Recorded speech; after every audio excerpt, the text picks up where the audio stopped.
Hello everyone. As most of you would have observed at some point that if we mix oil and water, it makes small droplets. Here in this illustration, you see the oil, which is shown here in green, comes out as a thread or liquid tubule, which is stabilized by the particles in the continuous phase of water, shown here in blue.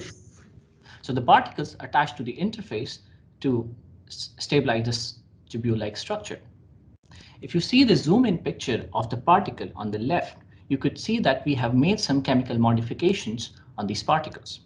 These chemical modifications basically impart the ability to these particles to stabilize this tubule-like structure. Very recently, we published a paper entitled Stabilizing Liquid Drops in Non-Equilibrium Shapes by the interfacial crosslinking of nanoparticles. My name is Mohammad Azeem Khan. I work with Dr. Martin Haas at Physical and Colloidal Chemistry Group, and today I'll be sharing about my findings related to this research. To start with, let's talk about the very common drop formation dynamics instance, which we could see at a faucet tip. A drop hanging at a faucet tip experiences two forces. The surface tension, which tries to maintain the shape of the drop, whereas gravity tries to pull it down. Once the drop volume increases, hence the force acting on the drop increases by gravity, it pinches off. At higher flow rates, you would have seen the water flows as a column. In downstream, it splits into small drops, process called as jetting. So dripping or drop formation or jetting is a very common phenomena which could be seen around us in the field of irrigation, where in this example you could see a garden hose, a sprinkler having these water jets coming out and splitting in small droplets, to advanced applications such as inkjet printing, microencapsulation, or DNA microarray analysis for advanced genomic screening. So why these droplets take up spherical shape? The energetic cost due to the existence of liquid-liquid interface means that there is an associated drive to minimize the amount of surface area between two liquids. The system of immiscible liquids therefore trend to adopt a geometry where they can minimize the energy associated with the surface. For example, we can see here for different geometry, a sphere has the smallest surface area to volume ratio. That's why these small droplets coalesce to make a bigger droplet to minimize the surface area. So is it always the case? Does a drop always takes up a spherical shape? The researchers have shown that it could be otherwise too. So drops can also take up non-spherical shapes.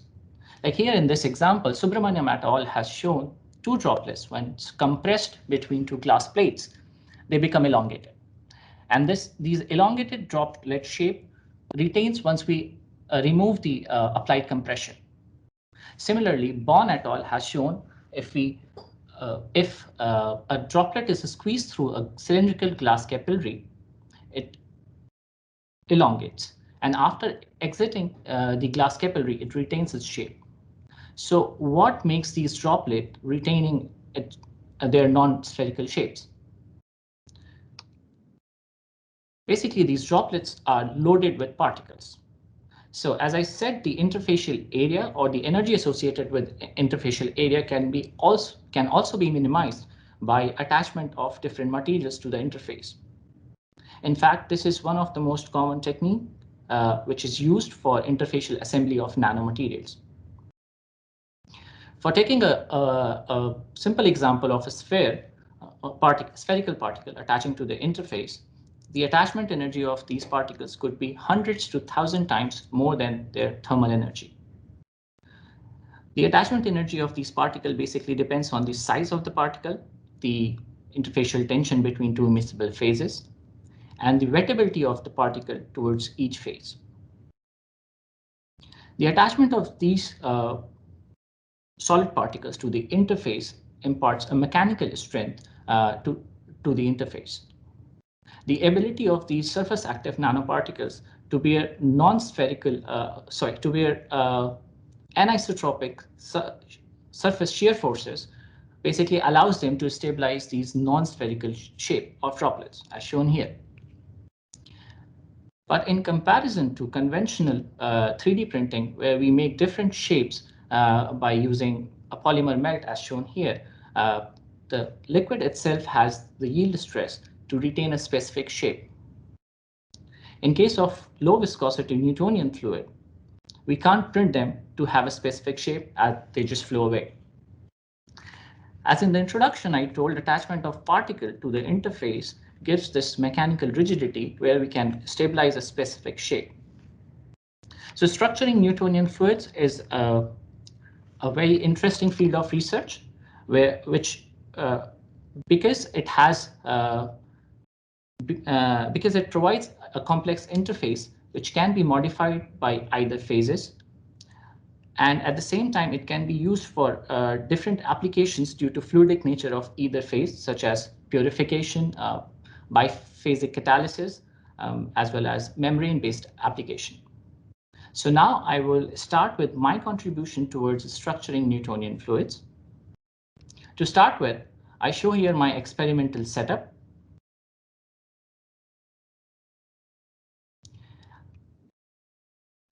Here I use the oil diethyl phthalate with certain percentage of ethanol, and I flow this mixture through a small needle in a stagnant pool of water, which has nanoparticles.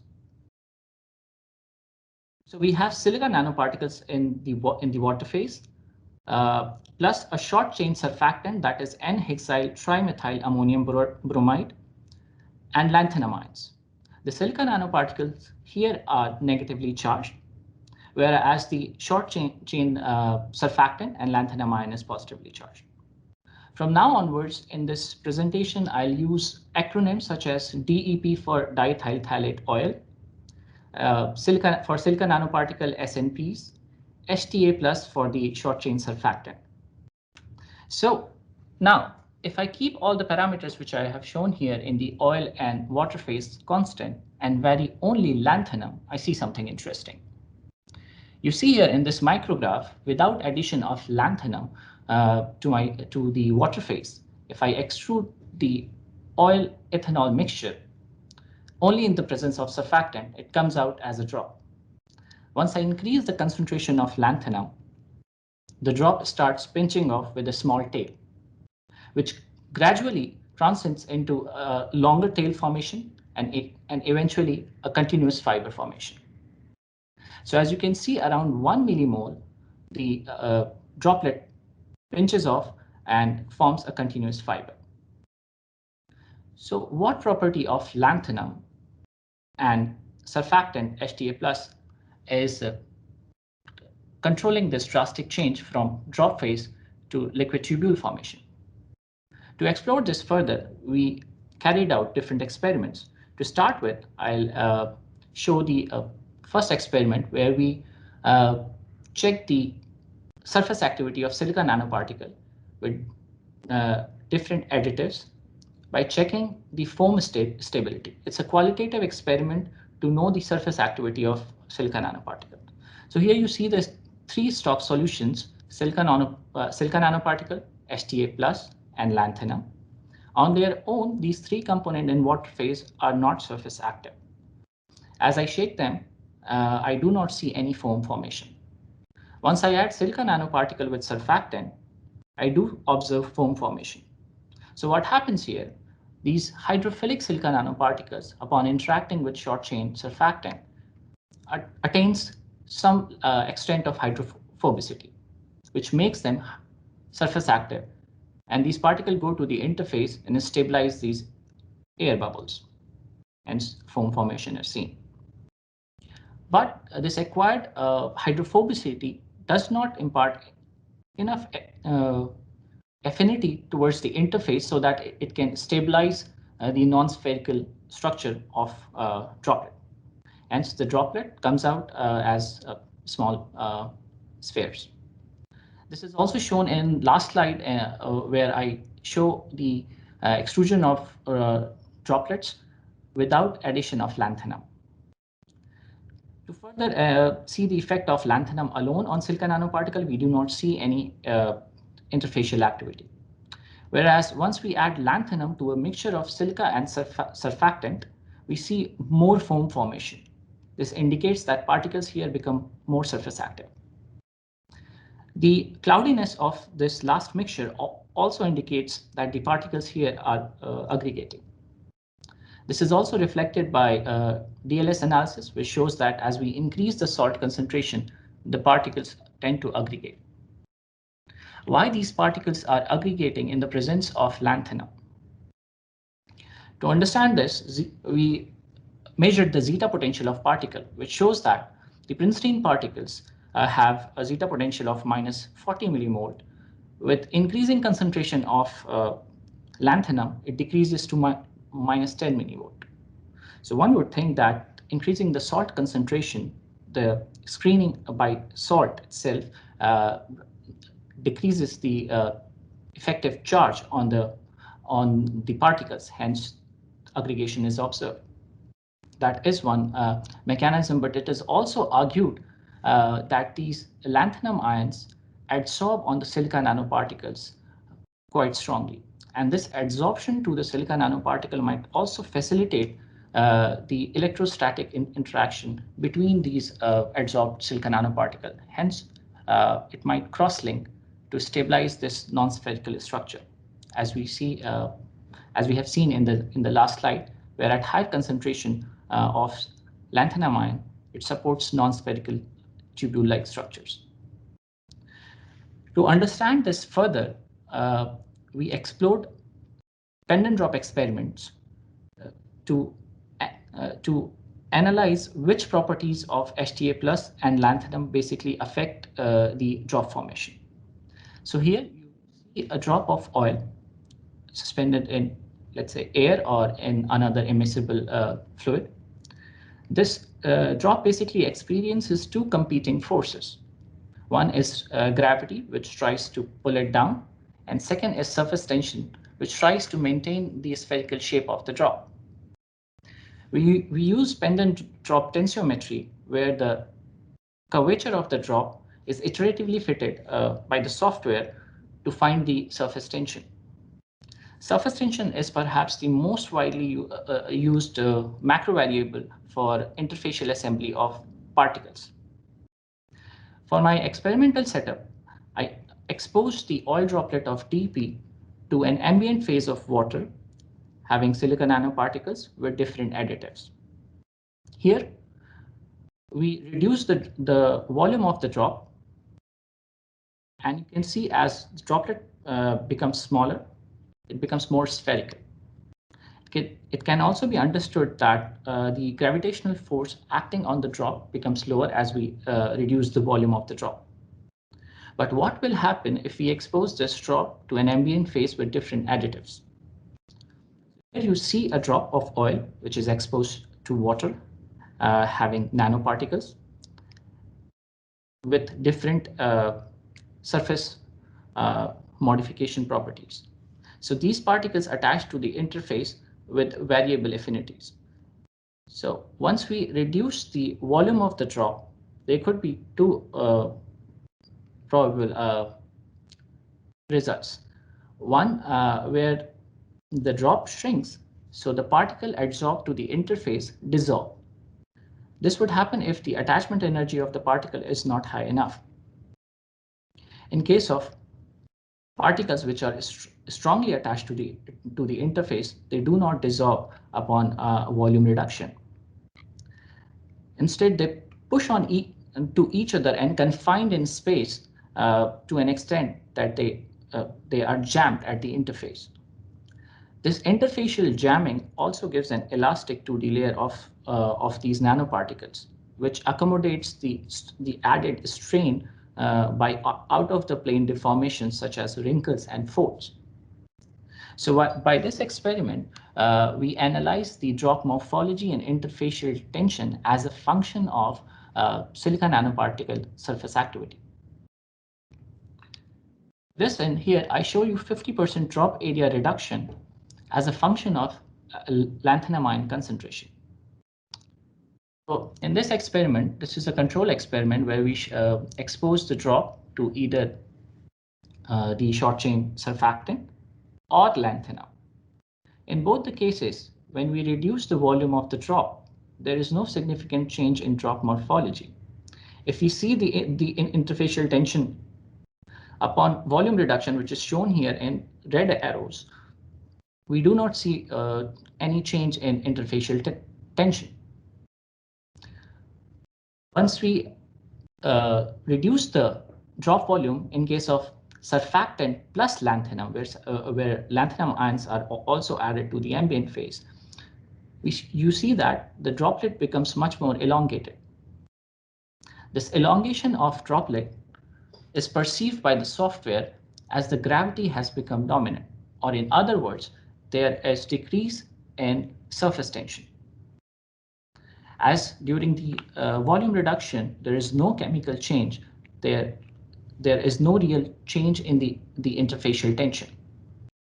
But due to addition of nanoparticles to the interface,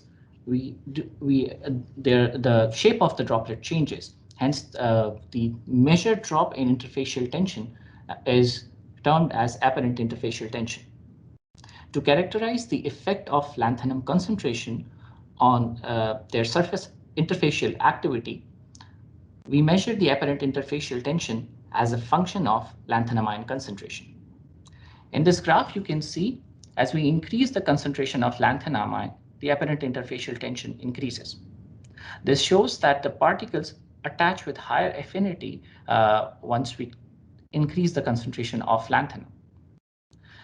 To understand this better, like what is the basic mechanism why these particles are attaching so strongly to the interface, we performed following experiments.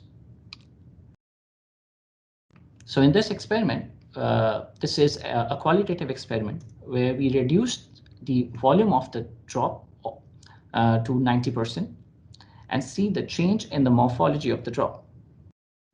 So as you can see here, this oil droplet is exposed to an ambient phase of water without any additives. And once I reduce the volume of the drop, I do not see any evident change in the drop morphology. In the presence of short chain surfactant, I do not see any change in the morphology of the drop. Once we add lanthanum to a mixture of nanoparticle and surfactant, you do see that there is a transient phase of wrinkle formation, which disappears eventually, and then drop also takes a non-spherical shape or a distorted pendant drop shape. If we compare this, we see with C16 tab, we can see in case of C16 tab modified particles, there are wrinkles and folds formation. Let's compare what's happening here in case of C16 tab and lanthanum plus short chain surfactant. So in case of C16 tab, it is a long hydrocarbon chain surfactant which modifies the hydrophobicity of silica nanoparticle to an extent that it adsorbs to the interface irreversibly. Upon volume reduction, there is no desorption of particle from the interface, and the particles are confined in space and to an extent that they jam. This jamming also allows the out of the plane deformation, which you can see here as wrinkles or fold formation. Whereas in case of HTA plus and lanthanum, you only see the transient wrinkle formation which disappears with time. This suggests that upon volume reduction, the particles dissolve from the interface. It can also be understood by the data provided from the literature that the HTA plus for this concentration does not modify the hydrophobicity of the particle to an extent that we have higher attachment energy. So these particles are more prone to desorption upon reduction of volume. It is also worth noting here that we also have the other component, which is lanthanum. So lanthanum here also imparts enough rigidity. So the particles which are remaining after the desorption in the presence of lanthanum impart enough rigidity to the interface so that it can stabilize the non-equilibrium shapes. The other parameter which I haven't discussed so far is ethanol. So I also add ethanol in the drop phase, in the oil phase, which plays a major role in this drop to tubule transition. To see this, I keep all the other parameters constant, such as flow rate, concentration of surfactant and lanthanum, and only vary the ethanol concentration. As pure DEP, it drips and forms these small droplets. As I increase the concentration of ethanol, similar to the lanthanum concentration variation, you could see the droplets start forming these tails. These tails become longer and longer as I increase the concentration of ethanol, and somewhere between 15 to 20 volume percent of ethanol, the continuous extrusion of liquid tubule can be observed. So what is happening here? Why addition of ethanol to the oil phase is supporting this tubule formation? To understand this, let's look at this illustration. So what happens when we extrude oil ethanol mixture through a small needle in a continuous phase of water? The solvent, that's ethanol, it diffuses out in the continuous phase, which reduces the interfacial tension. As the interfacial tension is lowered enough now, the drop is pulled down by gravity, which makes this non-spherical or tube-shaped structure. At the same time, the particles, the surface active particles, which are in the ambient phase, they attach to this non-spherical shape and stabilize the structure. So as you can see, once we add more and more ethanol to the drop phase, the interfacial tension decreases from 15 millinewton per meter to almost 2.5 millinewton per meter with added 40 volume percent of ethanol in the drop phase. To characterize the effect of ethanol volume fraction on droplet formation, we use two parameters. One is the critical diameter, which is the diameter of the drop at which it pinches off from the extrusion needle. And second is the critical force acting on the critical diameter of the drop. So intuitively, you would also understand this, that as we increase the ethanol volume percentage in the drop phase, the surface tension forces become smaller and smaller. Hence, smaller gravitational force is sufficient or enough to pull down the droplet for pinching off, or in case of higher ethanol volume fraction, it forms continuous fiber. So with this analysis, we could see that the synergistic effect of ethanol volume fraction or ethanol addition to the drop phase, which reduces the surface tension. At the same time, the attachment of surface active silica nanoparticles stabilizes this non-spherical droplet shape. We have 5 minutes left, Azeem. Okay. With this, we also explored the non-spherical droplet formation by microfluidics, where you can see that two concentric glass capillaries are arranged in a way that the innermost capillary extrudes oil plus ethanol mixture, which comes out in the continuous phase and stabilized by the addition of nanoparticle lanthanum and short surfactants, Ht+. So in this micrograph, you see at flow rate of 0.4 ml per hour of continuous phase, these liquid tubules pinch off and form these small droplets, small elongated droplets. When we decrease the flow rate, the shear force acting on this drop allows the continuous extrusion of fiber, which undulates here in this wide region due to lower drag force. To further play with the flow rate, we also changed the flow rate of the continuous phase to form different morphology of the droplets. Here you could see at higher flow rates, we could make strawberry-like structures or small rod-like structures. If we further decrease the flow rate of the continuous phase, we could also extrude continuous fiber as the droplet length becomes longer and longer and finally ends up in continuous extrusion of fiber. As shown here in this graph also, as we decrease the flow rate, we can also continuous fibers. So with this understanding, we also propose a simple force balance acting on the fiber in this microfluidic device. So as you can see here, once the droplet comes out from the extrusion nozzle, it experiences the drag force by shear force. So this shear force is directly proportional to the length of the droplet, as well as the shear stress acting on the droplet. This shear stress is directly proportional to the velocity of the continuous phase. The shear force in the direction of fluid flow is balanced by two forces, namely interfacial forces, which depends on the interfacial tension between two miscible liquids, and the tensile force, which builds up due to the deposition of nanoparticle at the interface. Here in this illustration, you can see if we increase the interfacial tension, if we increase the shear force, the droplet pinches off at a critical length L, where it exceeds the counterbalancing forces, which is sum of interfacial and tensile force. At lower shear stress forces, means lower flow rates, we could also extrude a continuous fiber.